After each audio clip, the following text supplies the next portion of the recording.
So we have a next very interesting track session, which is Docker on container, Docker in a serverless platform. In the last DockerCon, there was an announcement made that there are 6 serverless platforms which Docker is going to support on. So okay, fine. So We're investigating. yeah, so investigating. So let's welcome Jules Testard from Docker, and he is going to talk about the Docker in the serverless world. Hello, everyone. Can you hear me? Hello, everyone. Yes. Okay, perfect. So, hi, everyone. My name is Jules Testard. I am a software engineer at Docker. And today I'm going to talk about Docker containers in the serverless world. So, what is serverless? I actually prefer the term FaaS, or FaaS, because this is really when I'm talking serverless for this talk, this is what I'm going to focus on. And by FaaS, I mean functions as a service. What are functions as a service?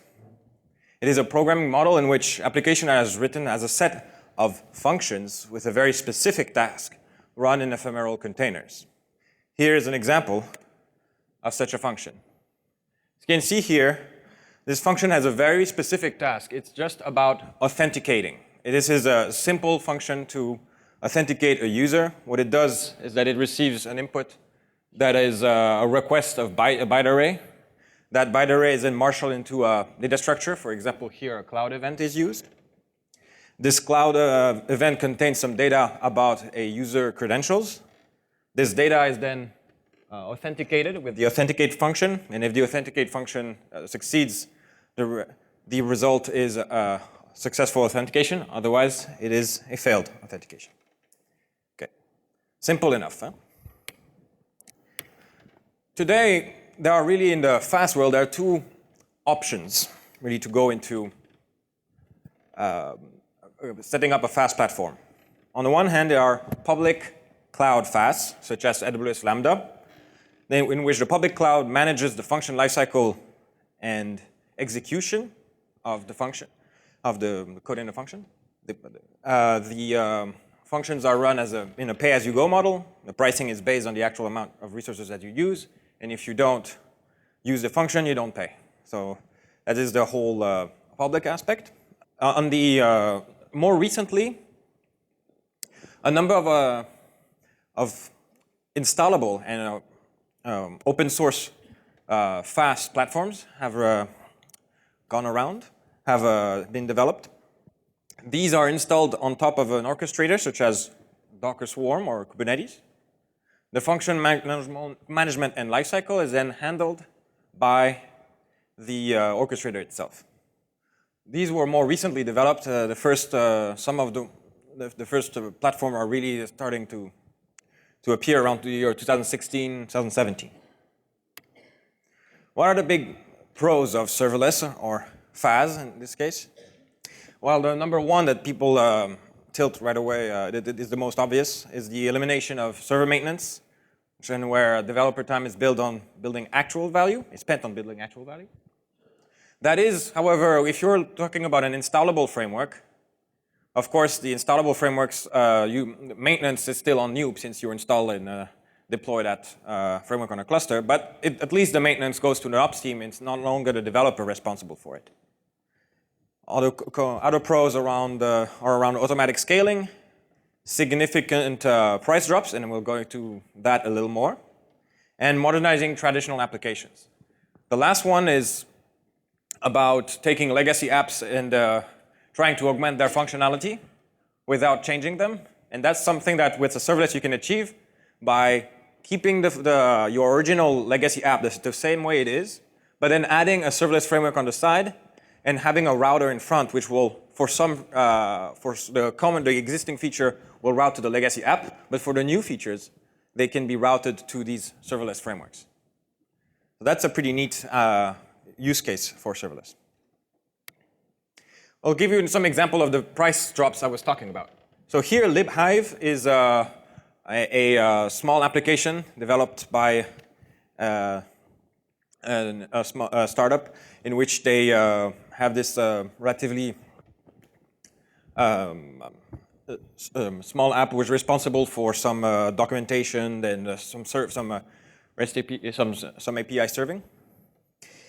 This app is running on AWS during a public cloud, and as you can see by the cost, which were never huge, but went down from $50 to less than 10, and pretty much almost nothing in terms of resource cost, because when the actual workload was transferred from EC2 to AWS Lambda in this example. But this is a very small app, and it might say, okay, are there more interesting examples than this? And here is another more interesting example. So the Heavy Water is the name of a company in the East Coast of the United States. They are working on batches. They process files in batches using AWS. And they were creating a fleet of machines that they were using for this processing. And they were adding more and more EC2 machines. And they got to a point where they were at 1,000 EC2 machines and over $30,000 a month of resourcing. And they decided, they were looking at it and thinking of how can we reduce that infrastructure cost. And by going onto AWS Lambda, they managed to reduce their machine count from 1,000 to 200.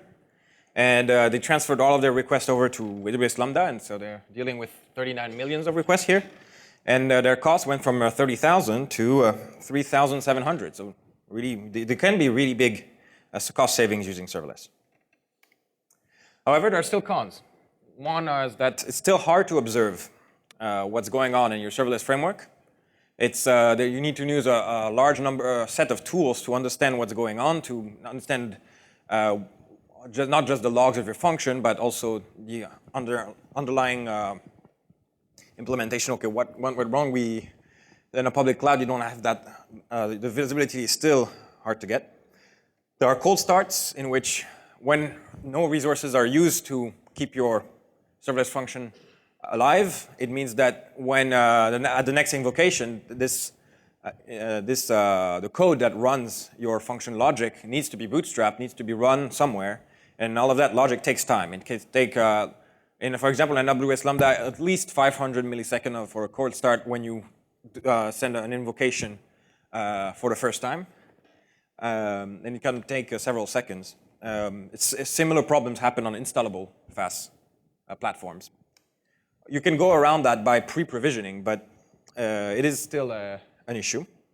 It's hard to hire knowledgeable developers. The ecosystem is very new. Each platform has their specific tools.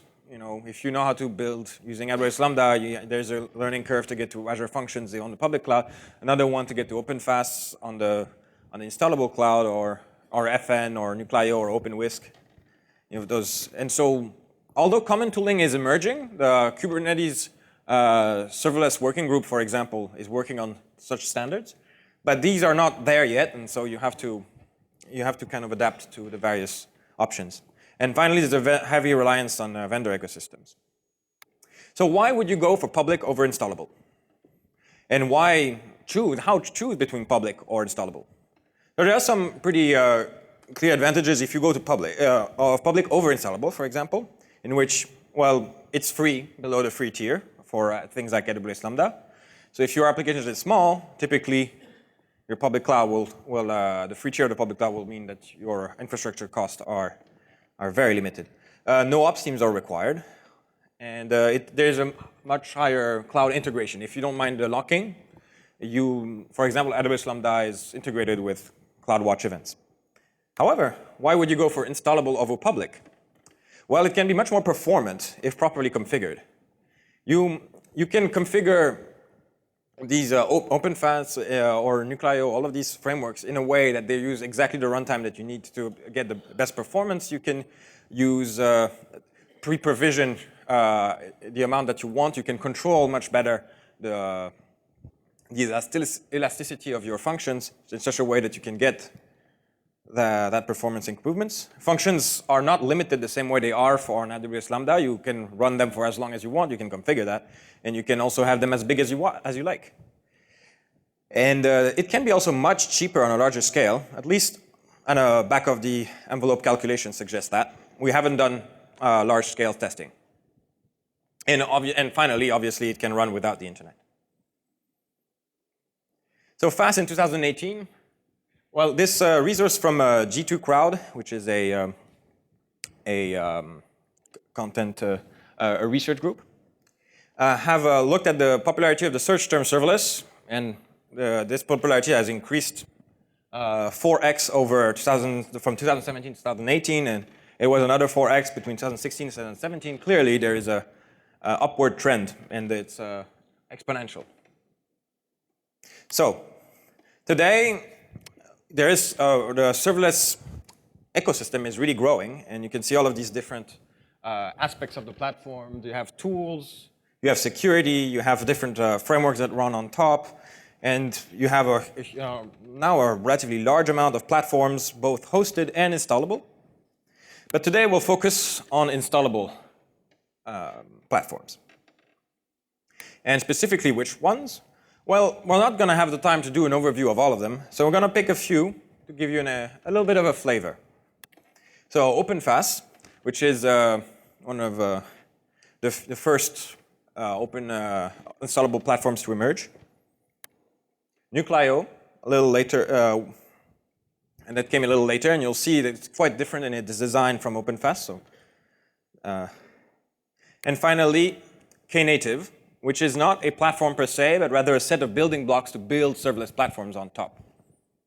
And we'll look at how we can put OpenFaas on top of KNative. So, OpenFaas. The creator is Alex Ellis, an engineer who is now at VMware, who launched OpenFaas at the DockerCon 2017. The project is already quite popular with over 12,000 GitHub stars. It started still pretty recently, in the end of 2016. Already has a sizable number of contributors and runs on both Kubernetes and Swarm. Its architecture at the high level is quite simple. RESTful, an API gateway receives all requests to both build, deploy, and invoke functions. And when these requests can come from a CLI tool, an API, or the web. A functional watchdog is a container, runs as a container, and runs as the entry point for the function process. An orchestrator, such as Swarm or Kubernetes, runs the actual deployment of functions.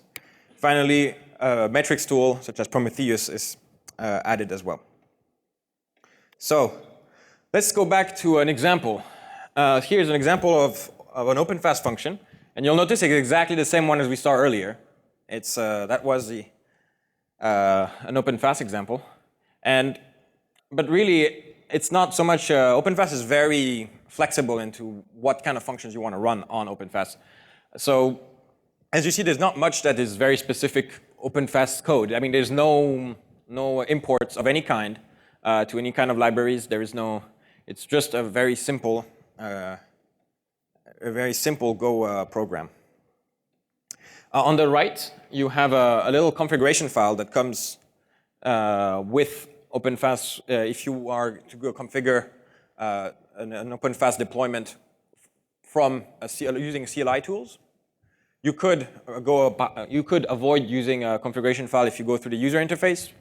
But the advantage of looking through the configuration file is that it tells you exactly what the instructions on how to configure, how to deploy the application, how to build it, what is the language the function is running in, what is the image that this function, which will be packaged into a Docker container, what will the Docker image look like. So here we're going to give a little bit of an overview of what happens, the different steps of the OpenFaas process. So OpenFaas uses a native tool called FaaS CLI, which is a CLI which just makes it easier to use the tool. First is a FaaS CLI build step, followed by a push step, which will, the build step actually takes your function and puts it into a Docker container with a limited amount of code coming from the OpenFaas libraries, mostly around the runtime. And then the next step is the push step, which will push the image that was built into either DTR or Docker Hub or some other registry. The deploy step will actually deploy the function through the HTTP gateway, the API gateway of OpenFaas. And this will create in Kubernetes a pod in Swarm or Swarm service, which will include the watchdog. And finally, when the function is invoked, the watch actually forks out a process which corresponds to your function code and receives the input function invocation request with the arguments, and then will transmit that request to that process. So we'll do a little demo. OpenFaas. So let's look. The process is very simple. FaaS CLI build. FaaS CLI push.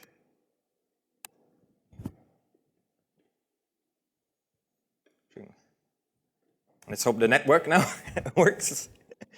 FaaS CLI deploy.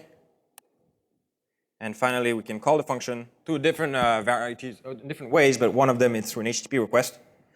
And this is a curl request, which actually will send a curl-x post, a post request, which is uses a JSON payload, and sends it over to an input. We'll look at what the payload looks like. The payload is a cloud event of relatively limited with a user and auth token, and will authenticate if successful. We'll go back if you have questions over the internals of what happens right here in the actual during the actual invocation. I can maybe show you quickly what happened in terms of the controllers pod. Here, you see that there was a forked process followed by an invocation, a function invocation. And so this here we used, we actually got the pod logs directly from within here it's the Docker Enterprise UI. But you can see how that request made its way all the way through to the OpenFaas function and watchdog that we just created. Okay, so now we can move on to Nuclio. Nuclio is a more recent project. It has around 2,300 GitHub stars, so a little less. It was started about 6 months after OpenFaas.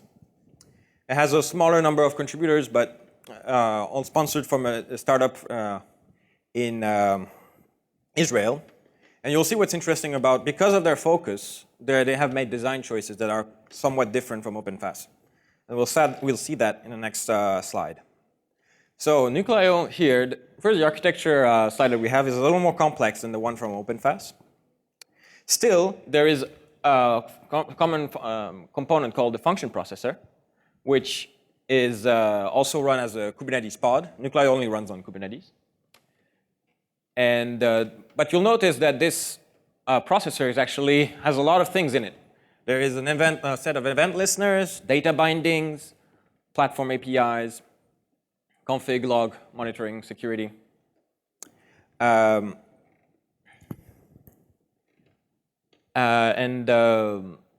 it's a lot more than just the watchdog that was in OpenFaas. And this allows Nuclio to take advantage of the different libraries that they have to perform things such as acceleration of their functions and other things of that nature. The web UI is also a Kubernetes deployment. They have a Nuclio controller, through which functions arrive and are deployed and invoked. And this controller is also a Kubernetes deployment. The builder is actually a component of its own. It's a little more complex than the builder from OpenFaas because of all of these function processors being much more complex than or somewhat more complex than the OpenFaas watchdog. Here is now a Nuclio authentication example. And you'll notice a difference between the authentication in OpenFaas and Nuclio. And the one interesting difference is the SDK. Nuclio heavily encourages, I'm not sure actually if you can not use the SDK with the Nuclio function, but at least that's the whole point of Nuclio is that you use their SDK. This SDK will allow the function to take advantage of the event listeners and data bindings that Nuclio provides. And you'll see that those are exposed through the input of the function, which is also determined to be part of, determined as part of the function signature. You'll see that you have a Nuclio context and a Nuclio event. The event has a lot of information about where the event was triggered, maybe how, and it's a lot more. This event data structure is quite rich.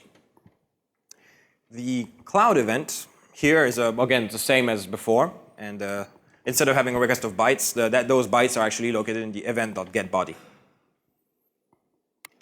So now we'll see that using nuctl, which is the tool for Nuclio, from any host, from your laptop, you can build a function using the builder.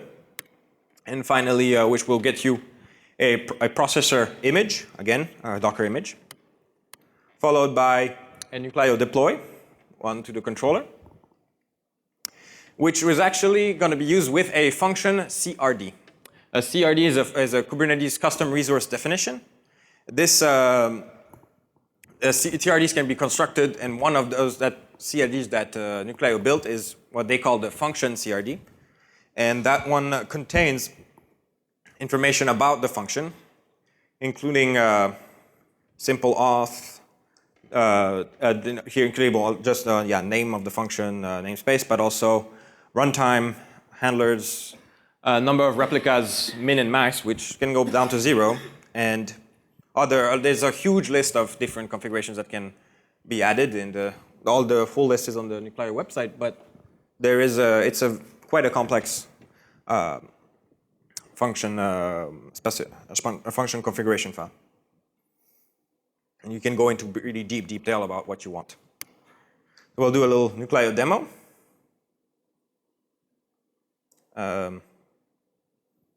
So here,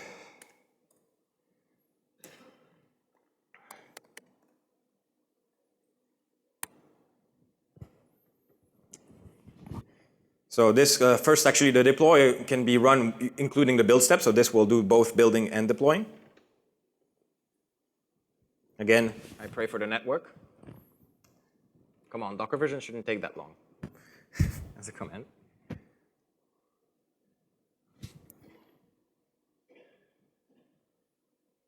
Okay.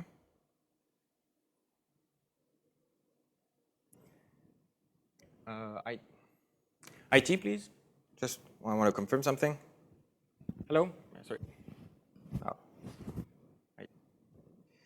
Okay.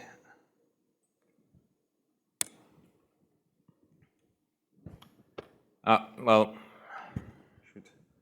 IT, please. Sorry. They're not here. Yes, we're having a network. The network is gone down, not down, but it's definitely slowed down. So it seems like, at least on the Nuclio. Yeah.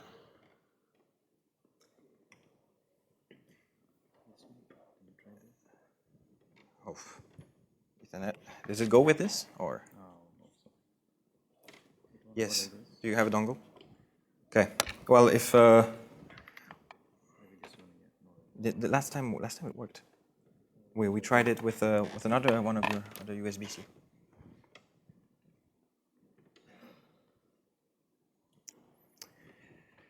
Okay. Well, let's. I'll just continue. If you can find someone to get. Well, I'll try to redo the demo at the end. If you can get someone with the network, and I'll do the demo at the end for Nuclio. Oh, suddenly something happened. It looks more like a timeout error. Yeah.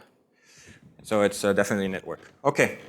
So let me continue. Well, we'll go back to the Nuclio demo towards the end. If we can get an Ethernet cable, not a cable, but a converter from a USB-C to Ethernet, because We have a Ethernet cable here, but I'm missing the USB-C. Okay, thank you very much. We'll go back. Oh, have something? Okay, I'll give it a try.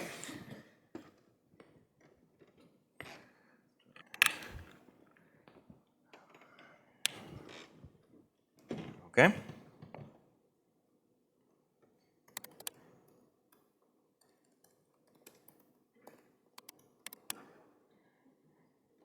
Okay, this looks better. Let's do this again.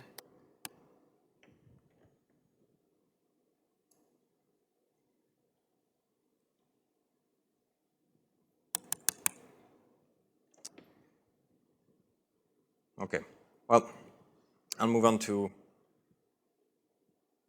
I'm not too sure what's going on then. Okay, I'll move on to the next demo. I'll go through the next framework. I'll come back to this. Okay, so hi everyone. Now let's go on to KNative. So Kubernetes is a Kubernetes-based platform to build, deploy, and manage modern serverless workloads. It was released very recently on June 4th, 2018 at version 0.2. So it's really, really new. And right now with KNative, think of, I'm going to be presenting the high-level components, but I expect the details to change really quickly, so I'm not going to focus too much on those. What's very important to know about KNative is that it's a project with over 50 contributors. It runs on Kubernetes. It's Kubernetes native. That's the name comes from there. And sponsored by Google, Pivotal, IBM, Red Hat, and SAP. So it's a really big group of sponsors, and a lot of efforts is going towards KNative. So what is KNative about? At its core, it's three main components. It is not a serverless platform. It is a set of serverless building blocks. So the three components are serving, building, and events. So serving is the component that represents all of which ensures that the functions can be deployed and then invoked and served. So it's around the request-driven compute model, which corresponds to the functions being the various functions, the whole, in the case of Nuclio and the case of OpenFaas, it's around the API gateway, the fact that this API gateway is the funnel through which requests arrives, and then resources are allocated and used to answer those requests. And that whole component and the whole paradigm behind it is called serving in KNative. The second component is the build component, which is a cloud-native source-to-container orchestration. This is the component about building. So this is where Docker is very central. It's the Docker images. This is how Docker is used a lot for that building these images, as we saw in OpenFaas and Nuclio, and we'll see with KNative. And so KNative tries to come up with standards around how to represent builds. Finally, events is the last big component that is used by KNative, and that is an attempt to standardize the way that the various data structures that are used to represent event that trigger functions. So these can be, so it's not, in KNative, it's not just the data structures of the events, it's also the delivery and management of those events. KNative, there are, in terms of the architecture, there are different components and different, different components and then different personas. You have, on the left, you have the, it is left. There you have the function developers and the function framework maintainers, both of which actually both build function serverless platforms such as OpenFaas or write functions on top of those platforms. On the top, you have the users, and which may be human users or systems or IoT devices, which are other applications that actually invoke the functions, and they invoke it through a service mesh solution called Istio. the contributors, of course, who contribute to and develop and maintain KNative. And finally, the Kubernetes operators. You can see the ecosystem has 4 really big groups of personas and is quite extensive. So now, how about OpenFaas on KNative? So OpenFaas on KNative, the first few steps of how to use OpenFaas on KNative are the same as they were for OpenFaas. So FaaS CLI build and FaaS CLI deploy, push, sorry. FaaS CLI build and FaaS CLI push. So you end up with, again, an image in the Docker, in a Docker registry, such as DTR or Docker Hub. Where it gets interesting is at the next step, is at the deploy step and the invoke. The deployment is done through a Kubernetes YAML component called a service, but it is not any kind of service. It is a KNative service, a KNative serving even. This KNative serving specifies, for example, the name of an image. In this case, Jules Testard, hello world, HTTP. Here, KNative deploy KNative serving through kubectl apply. This will create the serving itself, of course, but also a kube deployment for the function with a set of replicas already set initially to 0. So by default, KNative comes with the scale to 0 performance resource optimization. And it's only when a request is sent via envoy, which is the proxy which serves as an entry point on KNative. Request is sent with, here there's an example of an HTTP request, which again has data. But what's interesting is the way that it's routed to the function is through a host header. So for example here, KNative hello world OpenFaas. And when such a request is received, this request will trigger eventually an upgrade of the number of replicas on the deployment, and will create a number of pods which are allocated to respond to the request, incoming request. So we'll see an example now of KNative in action. So I pray for the demo gods again. Now,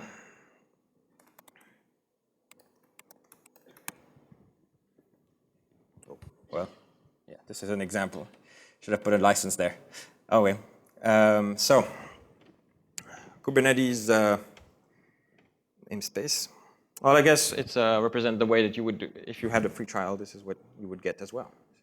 Now, we have an example we'll see in a namespace, in a default namespace. Oh yeah, here, controllers. No controllers, nothing. Okay.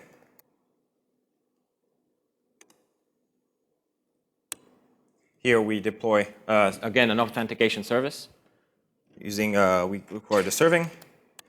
This will add a deployment, simple deployment with one replica. And what we'll do is, next is actually trigger a request.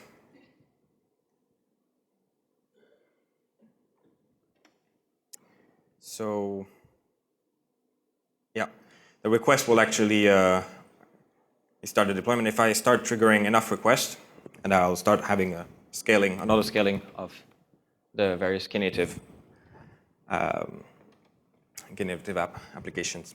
And again, if you go into the replica set, you'll see that it's actually OpenFaas in the background. You can check this.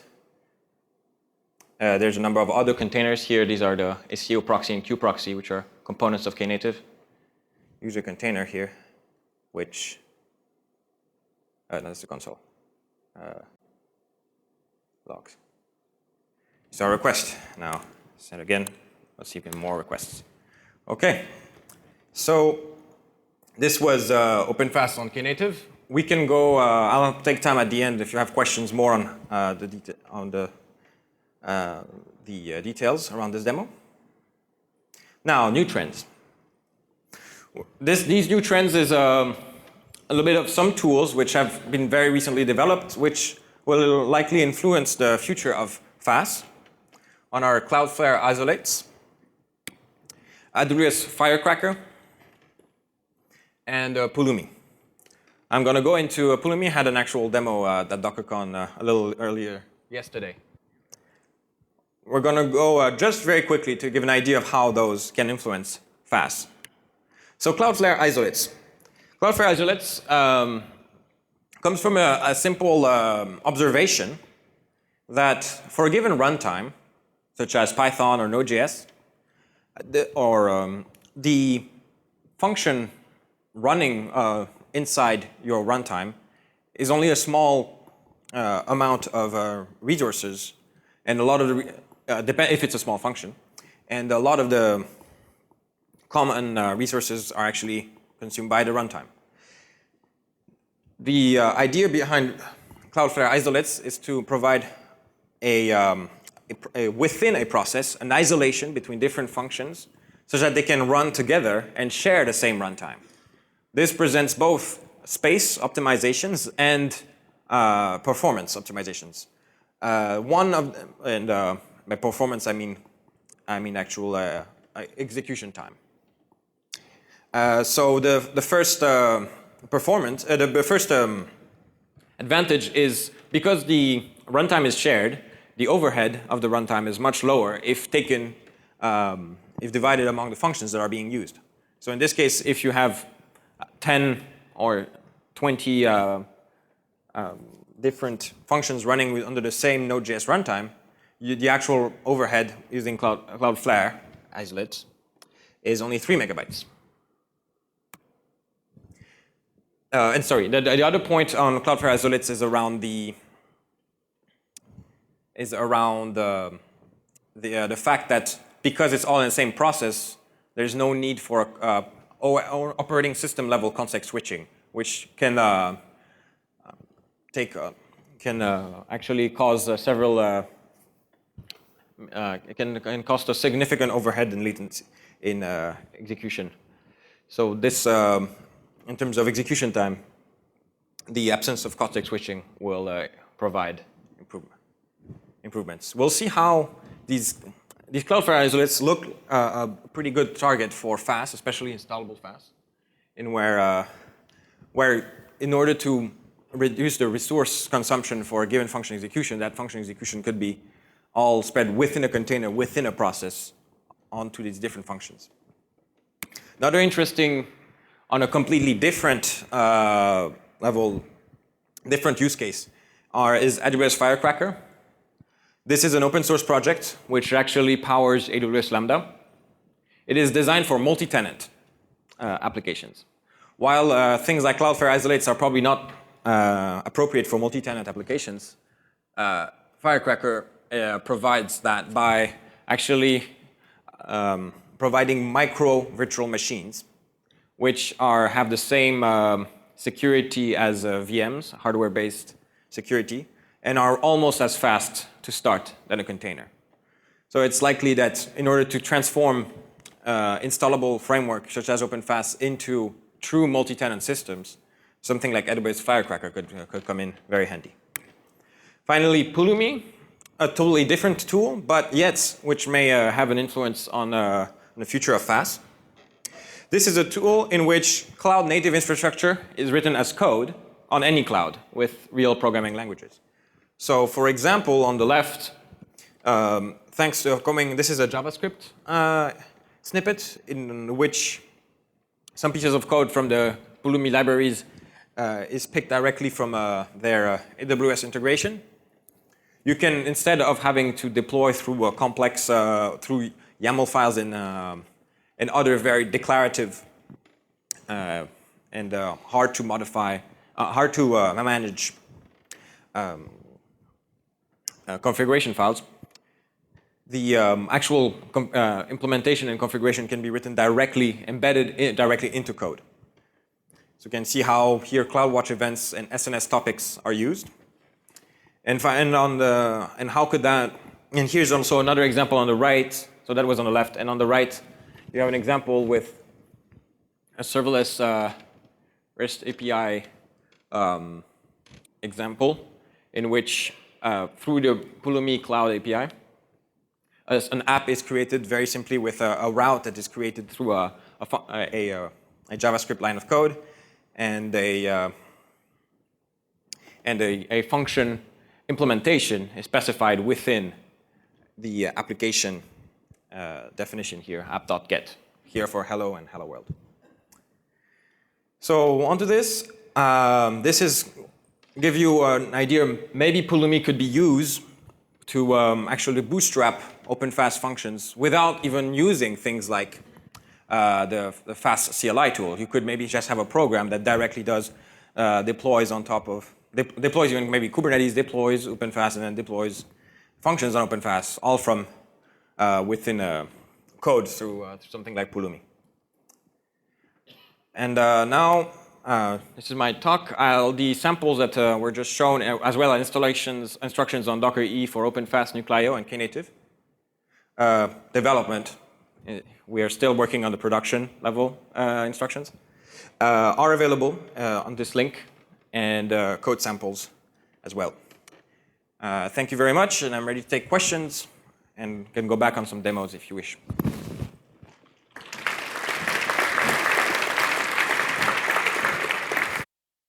So anyone who has any questions?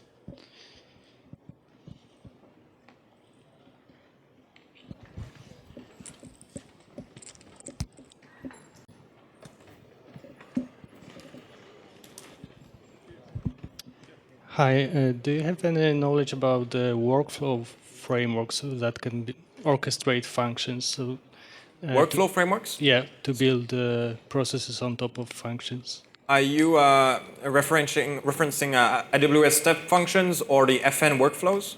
Or are you thinking something like FN flow that we have from FN project? Yes, we've looked into, we've investigated and looked a little bit, but for now we are, this is at the level above what we are currently looking at. We're looking at making sure we can run functions well. We expect application developers who then use those workflows. So your question is about, what specifically is about how, for example, at Docker, what we try to do with serverless and in workflows, or is it maybe as an application developer, why would I want to use workflows? What would be your question? Like what exists, and in particular, what you are looking into? So we're aware of the existence of FN workflows, which is on an installable. This is another installable platform called FN, which includes these workflows baked in. So on the cloud level, there are such orchestrators, such as and orchestrators not instead of containers, but instead of these functions, such as step functions. I believe, although I have not looked into detail, that there are also tools that are standalone, which are responsible, whose job is solely to run with workflows. But I'll have to get back to you on the details on which such platform exists. But if we go back even just onto that slide around the ecosystem, yeah. See, I believe here at the tool level, at the, for example, something, I know like a serverless.com, they have something, I believe, but I don't want to say something I'm not sure of. So I'll come back to you and give you the details. Yeah, thank you. Any other questions?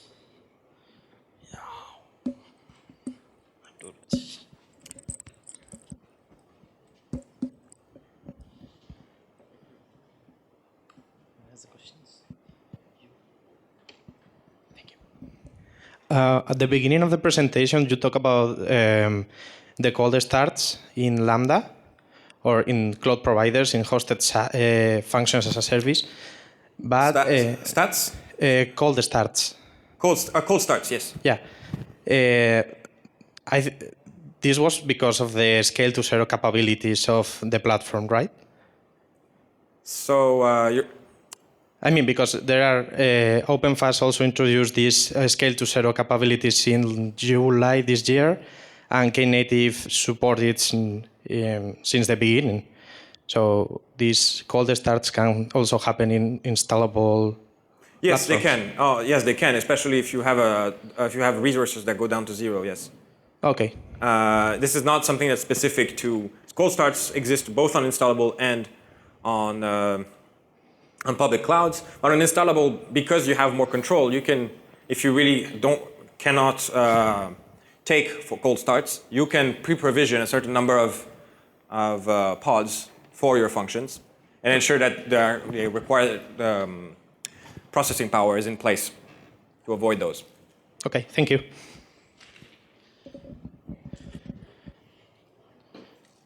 We can take up one more question if you want, if anyone has that.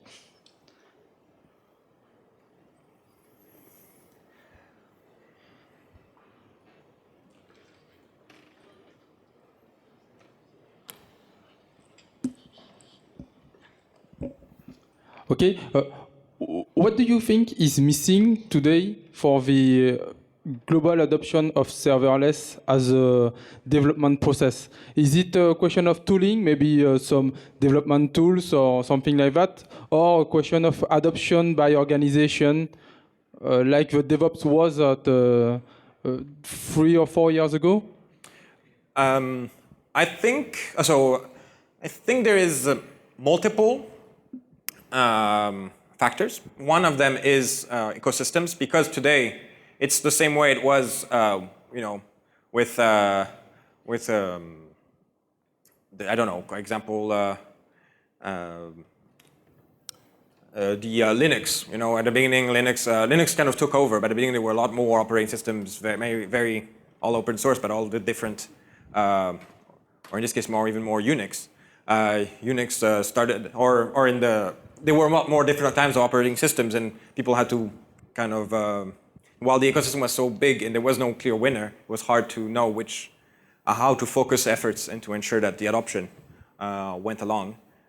Same in the database world. At the very beginning, SQL sounds like a super big standard, but back in even in the 70s, SQL was not at all the de facto language for databases. There were a bunch of other languages. So I believe something with serverless is, we're kind of in that same phase now where we have a lot of different, slightly different models, and people are trying things out. And I believe some kind of winners are going to emerge. The CNCF serverless working group is working actively on standards, and I believe that those standards are going to, once we have a clear set of standards, it's going to be much easier to develop against serverless, when we have tooling around to make sure that observability is no longer a problem. I think that's also gonna drive adoption. So yeah, I believe these two factors are main ones that can explain why. But these are factors that are just kind of inherent to the fact that serverless is something very new. Yeah, thank you, Jules. Thank you for the session. Okay. Well, thank you, everyone. Yeah, thank you, everyone.